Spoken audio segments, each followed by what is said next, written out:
Assembly gate కూడా తాకనీయం అని పెద్ద పెద్ద డైలాగులు చెప్పారు. 21 సీట్లలో పోటీ చేస్తే 21 సీట్లని గెలిపించిన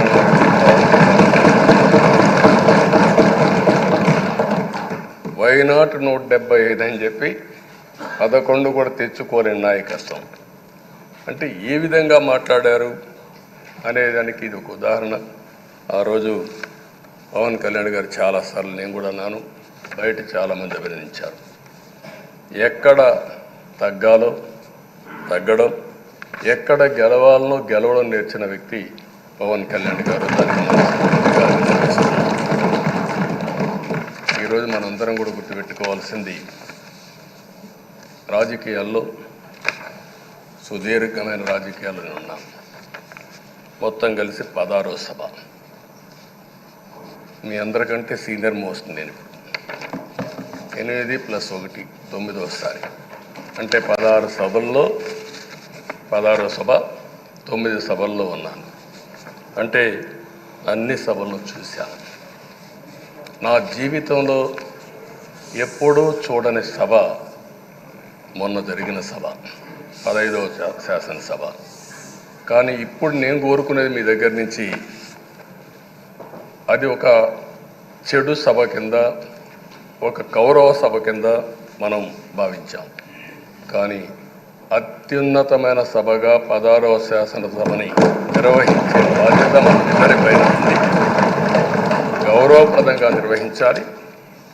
అదే సమయంలో ఇక్కడుండే ప్రతిపక్షాల దృష్టిలో పెట్టుకొని కాదు, 24 గంటలు మనం ప్రజలతో ఉండాలి. ప్రజాప్రభుత్వంగా, ప్రజలకు జవాబుదారితనంగా ఉండాల్సిందిగా నేను మిమ్మల్ని అందరినీ కోరుకుంటున్నా. ఈరోజు మనందరికీ అధికారం ఇవ్వడం కాదు, అతి ముఖ్యమైన బాధ్యత ఇచ్చారు. ఈ రాష్ట్రాన్ని మళ్ళీ ఘాటున పెట్టమని మనతో మాట్లాడారు, మనకు చెప్పారు. ఎప్పుడు కూడా నేను ఒకటే భావిస్తాను, ప్రజా జీవితాలను మార్చే శక్తి ప్రభుత్వ విధానాలకు ఉంటుంది. ఆ ప్రభుత్వ విధానాలకు రూపకల్పన చేసే సభ ఈ చట్టసభ. ఈ విషయం ప్రతి ఒక్కరూ గుర్తుపెట్టుకోవాల్సిన అవసరం ఉంది. ఈరోజు మనం చేసే పని, ఈరోజు ప్రజల భవిష్యత్తే కాకుండా భావితరాల భవిష్యత్తు కూడా నిర్ణయిస్తుంది. ఈరోజు భారతదేశం 91లో ఆర్థిక సంస్కరణలు వచ్చాయి. ఒక తెలుగు బిడ్డ పివి నరసింహరావు గారు ఆర్థిక సంస్కరణలు ప్రవేశపెట్టారు. ఈరోజు భారతదేశం ముందు చాలా వరకు అభివృద్ధి అయ్యే పరిస్థితి వచ్చింది. ఆయన ప్రవేశపెట్టిన ఆర్థిక సంస్కరణను నేను ఆదర్శంగా తీసుకొని ఆ రోజు ఉమ్మడి ఆంధ్రప్రదేశ్లో అనేక పాలసీలు తీసుకొచ్చాం, సంస్కరణలు తీసుకొచ్చాం. ఐటీ, విద్య, పాలనా రంగం, ఇన్ఫ్రాస్ట్రక్చర్, ఇవన్నీ మనం తీసుకొచ్చాం. ఎన్నో డికేడ్స్ కాదు, 25 సంవత్సరాల్లో దాని యొక్క ప్రభావం మనం అందరి ముందు కనపడుస్తుంది. ఈరోజు హైదరాబాద్ నగరం వన్ ఆఫ్ ది బెస్ట్ సిటీగా ఉందంటే 25 ఏళ్లకు మనకు తీసుకున్న నిర్ణయాలే కారణం. ఈరోజు నేను అందరినీ ఒకటే కోరుతున్నా, మీ అందరినీ, ఈరోజు భారతదేశం 5వ అతిపెద్ద ఆర్థిక వ్యవస్థ. ఇంకొక 4-5 సంవత్సరాల్లో ఎన్డీఏ ఆధ్వర్యంలో 3వ అతిపెద్ద ఆర్థిక వ్యవస్థగా తయారవుతుంది. 2047 వికసిత్ భారత్ ఎన్డీఏ నరేంద్ర మోడీ గారి కల అయితే, వికసిత్ ఆంధ్రప్రదేశ్ మనందరి కల కావాల్సిన అవసరం ఉంది. నాకు ఏమాత్రం అనుమానం లేదు, భారతదేశం ప్రపంచంలో అగ్రస్థానానికి వెళ్తాం. నెంబర్ 1 కానీ నెంబర్ 2 కానీ ఉంటాం.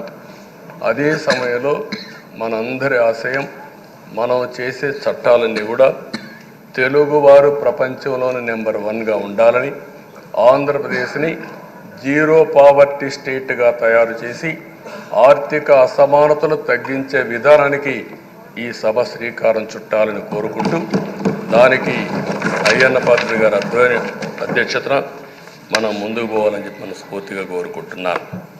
ఇంకొక పక్క ఈరోజు మీరందరూ కూడా గుర్తుపెట్టుకోవాల్సింది, ఈ సభలో దూషణలు, వెకిలి చేష్టలు అవి కాకుండా ఊందాతనంతో ప్రతి ఒక్కరం కూడా ముందుకు పోయే విధంగా కార్యక్రమాన్ని తీసుకుపోవాల్సిందిగా నేను కోరుతున్నాను.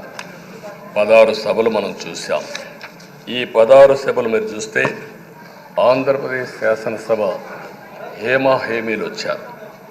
అందులో టంగుటూరి ప్రకాశం పంతులు, ఎన్జి రంగా, నీలం సంజీవరెడ్డి, బెజవాడ గోపాల్ రెడ్డి, తెన్నేటి విశ్వనాథం, గౌత లచ్చన్న, పివిజి రాజు, ఉచ్చలపల్లి సుందరయ్య, అయ్యదేవర కాళేశ్వరరావు, చండ్ర పుల్లారెడ్డి, వావిలాలు గోపాలకృష్ణయ్య, మోటూరి హనుమంతరావు, గుంటూరి బాపనయ్య, కాకాని వెంకటరత్నం లాంటి ఉద్దండులందరూ వచ్చారు.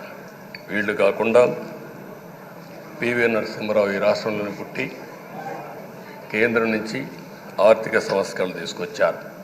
ఇంకో పక్కన ఎన్టీ రామారావు గారు, ఒక చరిత్ర సృష్టించిన యుగ పురుషుడు ఎన్టీ రామారావు గారు.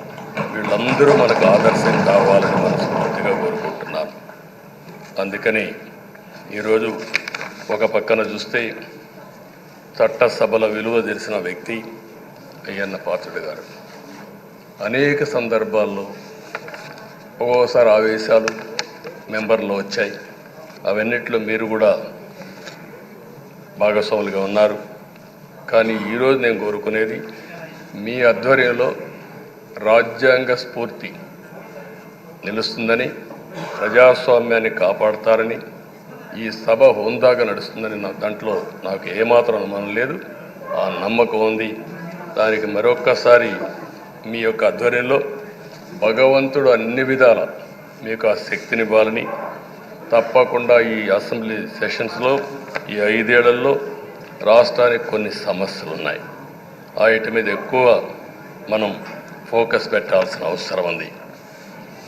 రాజధాని కట్టుకోవాలి, పోలవరం పూర్తి చేసుకోవాలి, నదుల అనుసంధానం చేసుకోవాలి, పెట్టుబడులు రావాలి, మౌలిక సదుపాయాలు కలిగించాలి, బీసీలకు, బడుగు బలహీన వర్గాలకు న్యాయం చేయాలి.